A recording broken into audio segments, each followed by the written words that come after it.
We are officially living in the future, but can you afford to keep up with the Jetsons? Or better yet, can you afford not to?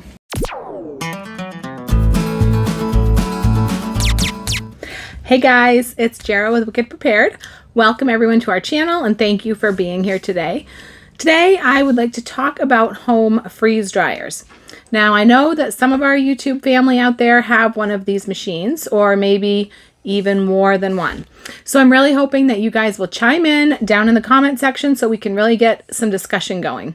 Now a home freeze dryer is really like the pinnacle of the wish list of a lot of preppers, and probably a lot of other people as well. So ever since I realized that home freeze drying was actually a thing, we've kind of been on this journey of researching and debating and looking at the pros and cons, trying to decide if a home freeze dryer is something that we would be interested in owning ourselves. Now, if you've been watching our channel for any amount of time, you probably already realize that we are huge fans and huge proponents of freeze-dried food in general. I often say that freeze-dried food is the gold standard in food storage. Now, I'm not going to really go into how the process of freeze-drying works. I may do a whole separate video on that topic at some point. I also will probably do a video on the differences between freeze-dried foods and dehydrated foods, because there are folks out there who don't know the difference or who don't even realize that there is a difference. But in a nutshell, there's a couple of things that make freeze-dried foods superior to just about anything else when it comes to your food storage. Number one is nutrition. Freeze-drying, the process of freeze-drying maintains 97 to 99% of the nutrition in the food that's being freeze-dried. That's more than any other means of food preservation. And that's a huge thing for me. The second factor is the shelf life. Most freeze-dried foods, when they're packaged correctly, will have a shelf life of about 25 years or more without any loss of quality or nutrition. And speaking of quality, the quality of freeze-dried foods is amazing. Freeze-drying maintains the cellular structure of the original food so that the quality is going to be as close to fresh as you can really get. So if you're one of those people who thinks that you can't have a food storage because you only eat fresh foods, try freeze-dried. One more good thing about freeze-dried foods is that they are extremely lightweight. Most freeze-dried foods weigh practically nothing. For preppers, this is important for portability. If you can't shelter in place for some reason and you have to bug out, it's a lot easier to pack freeze-dried foods with you than it would be to throw, say, a bunch of cans of food or glass canning jars in your bug out bag and take off, right? So that's why freeze-dried food is also so beloved by RVers, backpackers, hunters, and all of those outdoorsy types. So we definitely believe freeze-dried food is the way to go. But the question remains, do we want to invest in a home freeze dryer? For a few years now, we've been buying commercially freeze-dried food, and we've been very happy doing that, and we've built up quite a little stash over the time that we've been buying it. Just buying, a little bit every month. So I'm going to go through some of the pros and cons that we've been pondering, and then at the end of the video, I'll tell you what we've decided and why we came to that decision.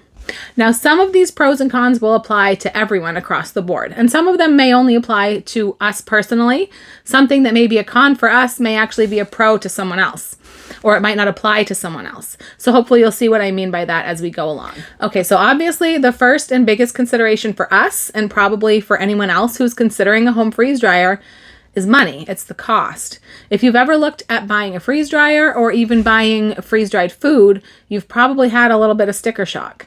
Freeze drying is a very energy intensive process.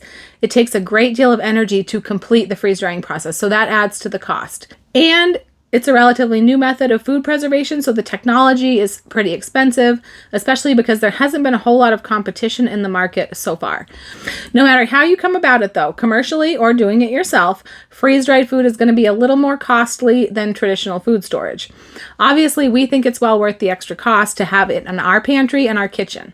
But would we want to, or would we even be able to spend that amount of money all at once to purchase a machine? If you've watched my hauls, you know I tend to do things a little at a time, a few cans here, a few cans there, and spread it out over time. It's very difficult for us, as I'm sure it is for many other families, to budget such a large expenditure all at once. So buying freeze-dried food a little at a time has been easier to fit into our budget so far. And to be honest, we get a lot of our freeze-dried food for free. You might have seen some of my previous videos about the referral program that Thrive Life has that allows people to earn free food, and they extended that program to consultants a while ago, and that has really helped us out being able to stock up with free credit. So that kind of negates the cost savings aspect for us, because a lot of people get freeze dryers to save money in the long run over buying food already freeze-dried. But no matter how cheap you can do it yourself, You can't get cheaper than free. And the cost of the machine isn't the only cost consideration. You also have to factor in the cost of the electricity to run the machine. Like I mentioned earlier, freeze drying is a very energy intensive process. These runs are usually 24 hours or more. It's going to vary from place to place. It's going to depend on how much you pay for your electricity per kilowatt hour. I know that my electric bills here are already pretty darn high, so I don't know if I want them going much higher. It can also depend on your climate, because how warm it is and how humid it is where you live can affect how quickly and how efficiently the machine can work. And then there are other incidental costs, like the cost of packaging materials and things like that. You always have to take these things into account no matter how you're preserving your food, especially if your end goal and your why is saving money. If I'm going to can some peas, for example, I have to look at the cost of the jar, which I don't usually consider because you can use them over and over many times as long as they don't break. But the cost of the lid, for example, say I'm paying 30 cents a piece for my lids, plus the energy cost of running my canner, but I can go buy a can of peas at the store for 50 cents. I think you see where I'm going with this, right? There's a lot of things to factor in, but cost is definitely a big consideration on our list. Space is another thing that we've had to consider. These machines are, I would say, like a medium-sized appliance. I mean, it's not like a blender that you're just going to stash away in your cabinet when you're not using it, but they're not actually as big as I thought they were when I first saw them years ago. I thought they were like the size of a front-loader washing machine because that's kind of what they look like. And I don't know, like maybe they've gotten more compact over the years, but they really aren't that big. I would say a little smaller than a dishwasher, maybe the size of a mini fridge.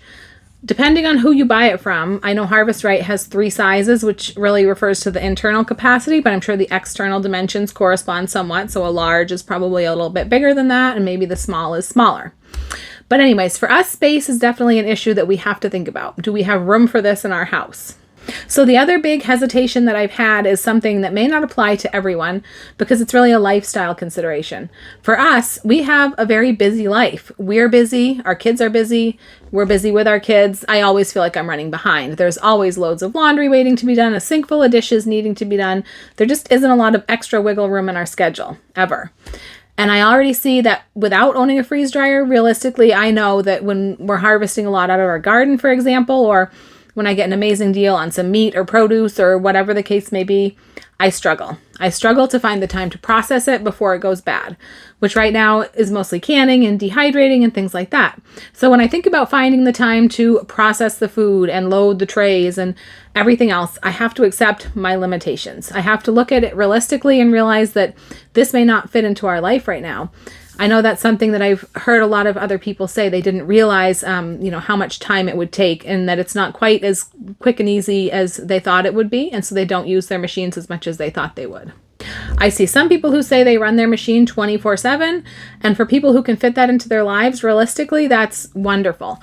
I just know that that's not my life right now.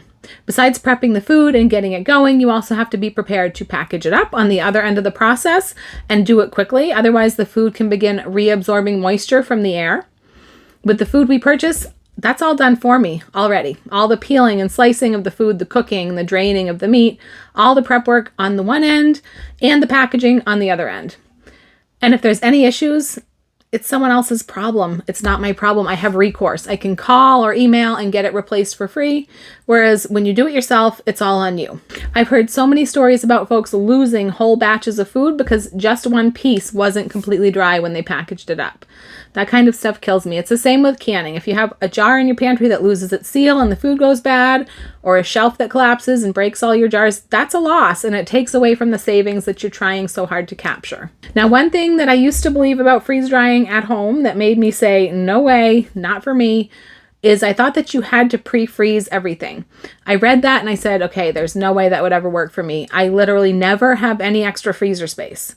But I have since found out that no, you do not have to pre-freeze most things. The machine will actually freeze them for you. Except for a few categories of foods that do better pre-frozen, it's not necessary. So that was one con that I got to just cross right off our list. Another thing that a lot of people may think of as a con to owning these machines is that you're kind of on your own with any problems that arise. I mean, it is a relatively new and uncommon technology, so there aren't really repairmen you can call to work on these. Now, from everything I've seen, at least with the Harvest Right brand, because let me first say that until recently, there weren't many options. And if you wanted a home freeze dryer, you were going with Harvest Right because they were really the only player in the game. Now there's a couple of other companies that are making them. A company called Stay Fresh and Four Patriots, I believe, has one now as well. But as kind of a disclaimer, those companies are so new that all of the research that I've done has been about Harvest Right freeze dryers, because the other companies just haven't been around long enough for me to have heard like enough people's experiences with them to really make a judgment. But from what I've heard about Harvest Right anyhow, they seem to be very good at working with you if you have an issue and sending you any parts that you need, walking you through the process of anything that you need to do with them. But you really are your own handyman and your own technician when it comes to these types of machines. Not to mention, when I first started researching home freeze dryers, a big downfall was that the early pumps needed an oil change very frequently. So for some people, all of this would be a big negative, but for me it really isn't, because Mr. Wicked Prepared he's my fixer. He can work on anything that can be worked on. He can fix anything that can be fixed, and he's very comfortable doing so. So that's another con scratched right off the list for us. Now, if you are researching, it might seem like you find a lot of people who have had issues and complaints, but in all fairness, you need to remember that people that have problems are going to be more likely to speak up about their experiences. So it might seem like they're more common than they actually are. And another thing is that I do think a lot of the issues that people have tend to be user error.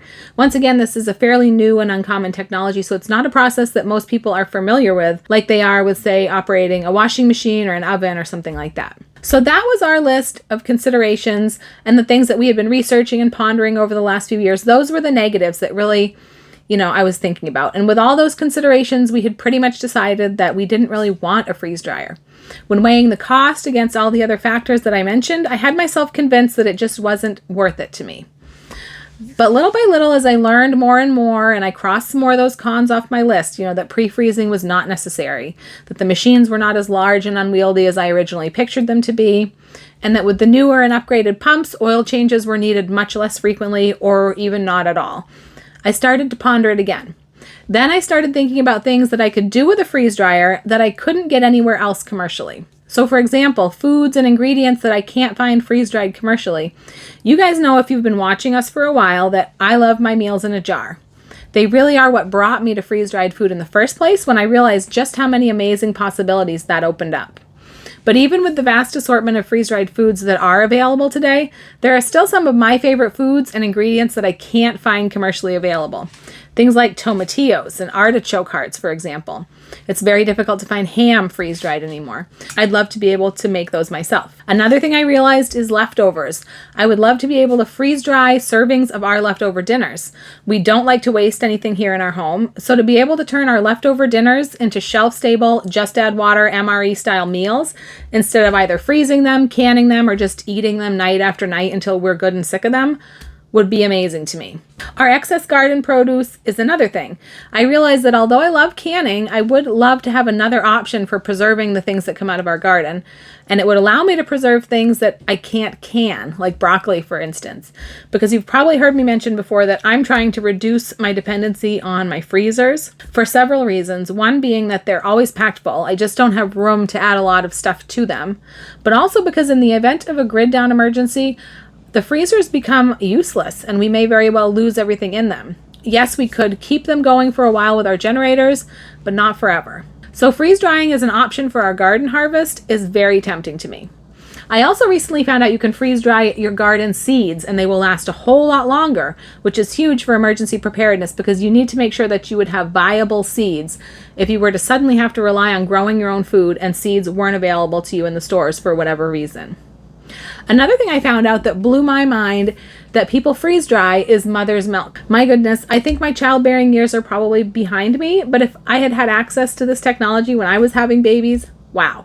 I always had this thought that they should invent a machine that would turn breast milk into a powder so you could have the best of both worlds, the nutrition of the mother's milk with the convenience of formula. And lo and behold, I found out that people are doing just that with their freeze dryers. There are even companies springing up out there who will freeze dry it for you. That was when I said, okay, if I ever have another baby, I would do whatever it takes to make sure that I had a home freeze dryer. But we're not having a baby, so what did we decide? Do we want a home freeze dryer, or is it not for us? Ultimately, we decided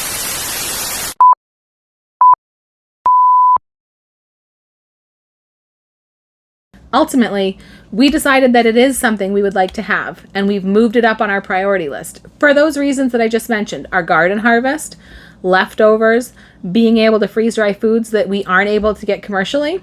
But I will go into it with my eyes wide open and fully aware of my own limitations and how I can realistically expect to use the machine. I know I'm not one of those people who has the time and organization to run the machine 24/7 and freeze dry anything and everything. Maybe when I'm old and retired and my kids are grown, maybe, but not now. But I realized it doesn't have to be an all or nothing proposition. I have a canner and I love canning, but I still buy canned food from the store as well.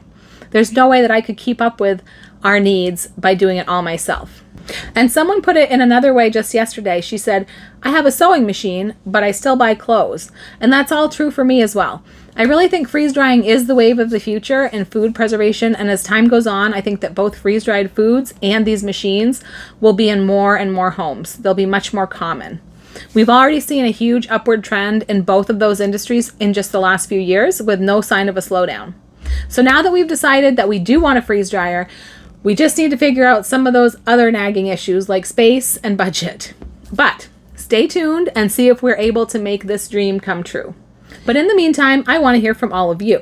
Do you have a freeze dryer? Which one do you have? We want to hear it all. The good, the bad, and the ugly. What are your favorite things to freeze dry? What have been fails that you wouldn't do again? If you don't have a freeze dryer, do you want one?